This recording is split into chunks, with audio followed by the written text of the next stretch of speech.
Hey everybody. So today I'm gonna share with you another life experience of mine that God saved me out of it. And before we keep on, thank you so much to everyone who is following my story and sending me comments telling me how my stories have inspired them, how they have helped them understand themselves better. And it's not my own making, it's the making of God. And of course, if He can do it for me, definitely He can do it for you. Just don't give up on that prayer. Don't give up asking Him. Do not give up on that journey of giving your life to Jesus Christ. Yeah, so today my story goes like this. While I was little growing up, I, of course, like any other person, I had my lovely mother, but my mother had a condition that affected her movement. She actually had stroke, and it affected her in a way that she moved. She would stagger, and no one understood the condition. Even people around thought that she was drunk, and that affected me for the longest time in my life. How does that affect me? I am a very sensitive person. I carry on energies from people, so I get told every now and then by the neighbors and people around that my mother is a drunkard. I know my mother is not a drunkard. It's just a condition, and it's very hard, like, for people to believe it because they see her stagger, and I have to deal with that. I have to keep it inside me. It even goes to the extent of you meet people while running errands, and they ask you, whose child are you? You try explaining, and they're like, I don't understand that person. The neighbor is like, you don't know the woman who is always drunk. And I'm like, oh, okay. Of course, for them, they didn't understand how it affected me as a child or as a person. They were just probably just saying out of ignorance.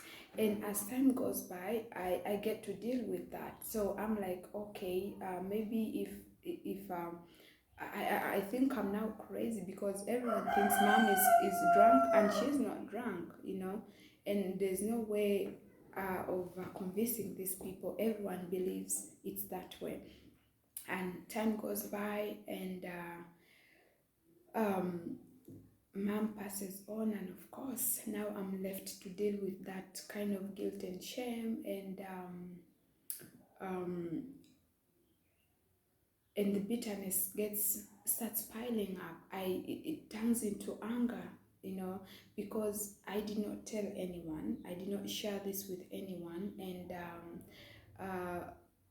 like, everyone knew it is, yet I did not like it. And during my dark nights of the soul, while I was spiritually awakening, that was really, really burdening me, and I had to deal with that. I had to allow God to heal that. It was a very, very full, a very painful time for me. But yes, I with time, it just kind of God did His work, I would say, because I even don't know how it went. And then the other one is so I grew up with my mom and my stepdad, and at some point, we are all meaning making machines, right? We as humans, we try to find meaning in life. In everything we do. And that is, I think, what I was. That's where my urge was. And I tried doing this for the longest time. And when my mother passes on, I'm now left to thinking that how come I'd never talked to my biological dad. I knew he was there. I left him, I think, at the age of maybe 2 or 1, and I would just hear that he's somewhere. He never called. He never asked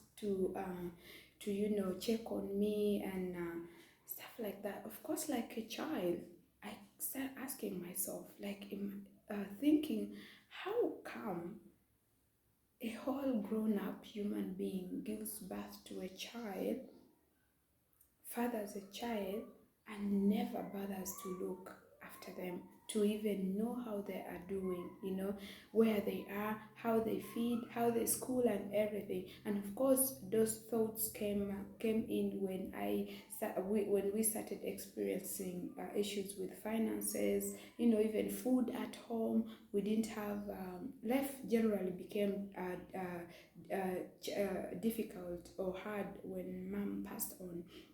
And I was left with these questions, asking myself. I really wanted to know the reason, but no one could give me the reason. As I said, I am a sensitive person. Like, I tend to keep all the painful emotions to myself, and just, yeah, wear that mask of happiness in most cases. And of course, that's what that's what I misinterpreted from the Bible. That's how I misunderstood the Bible then.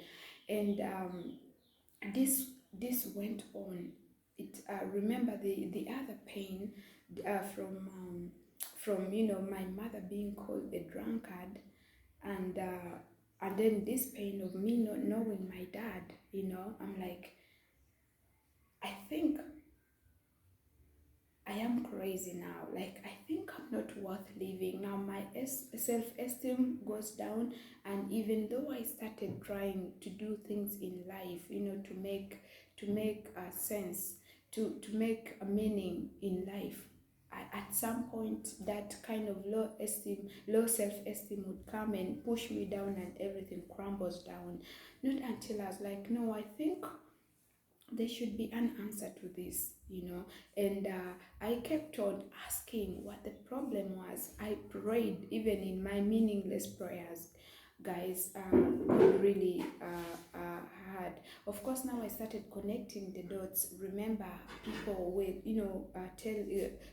they started calling me names, those like really stubborn children who don't really understand some conditions, but then they label you, they give you nicknames.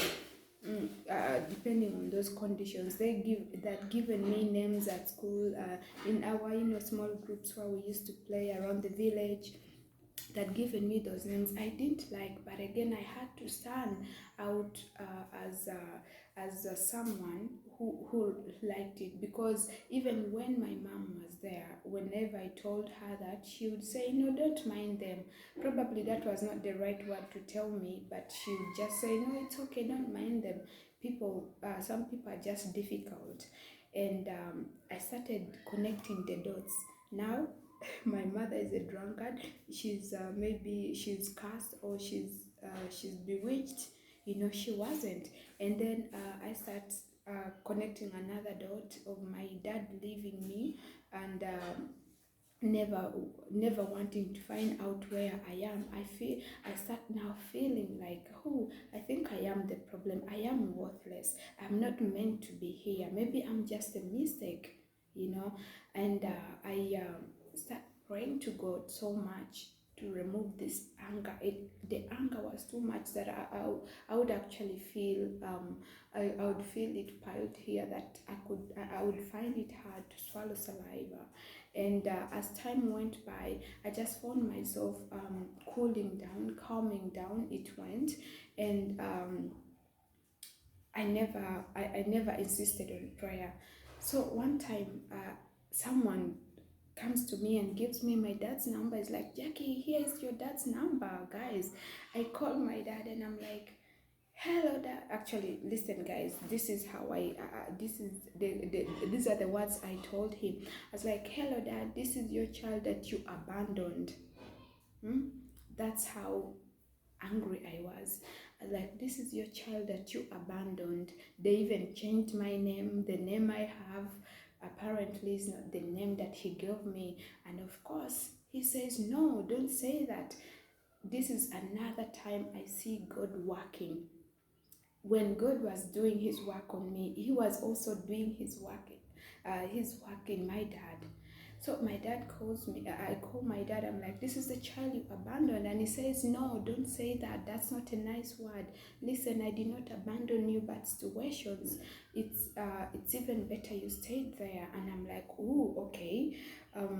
He said, he starts telling me a story, a life experience that I was like, okay, I do understand, and of course I try. Now this is God working. If it was on in my own might, I would not do this. Now I put myself in his shoe. I'm like, okay, I think life was like that. It's not his fault, and I start forgiving him. Listen what he says. He says, I'm sorry, forgive me. That's what he says. And from there on, he starts playing his daddy duties. And that is exactly what my inner child wanted to listen. That's what I wanted to hear. My dad telling me, I'm sorry, I didn't mean to. It's just a life thing that happened. And yeah, but then I feel the joy coming back. We start talking. He starts, providing like a real dad.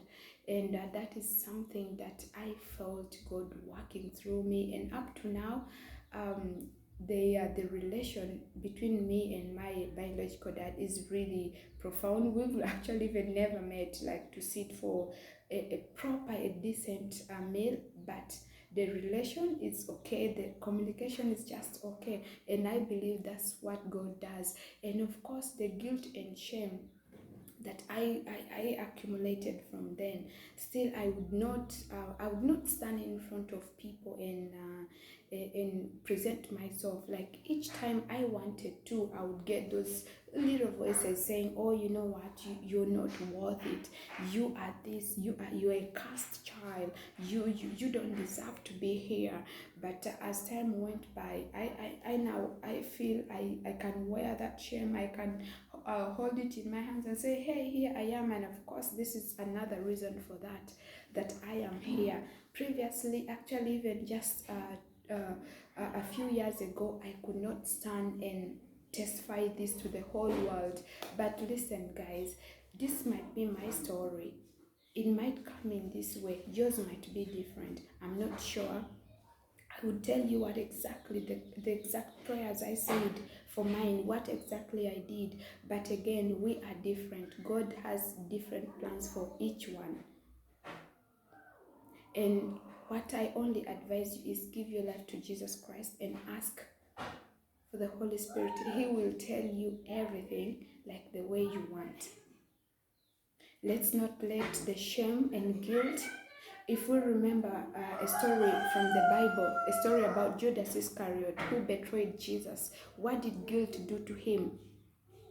He allowed money to kill Jesus, to betray Jesus, to hand him over to the people who wanted to kill him. And what does it say? They said he felt the guilt and the shame that he returned the money to the people that gave him, and even those people could not use that money to do anything developmental. They said they bought a land where dead people were buried. Imagine. Just that's what anger can do. That's what bitterness can do. That's what shame can do. It makes you do things that that you regret in life. I know times are hard right now, but I want you to release that pain, release that anger, release that bitterness, and give your life to Jesus Christ. He will save you. Thank you so much. God bless you. Peace.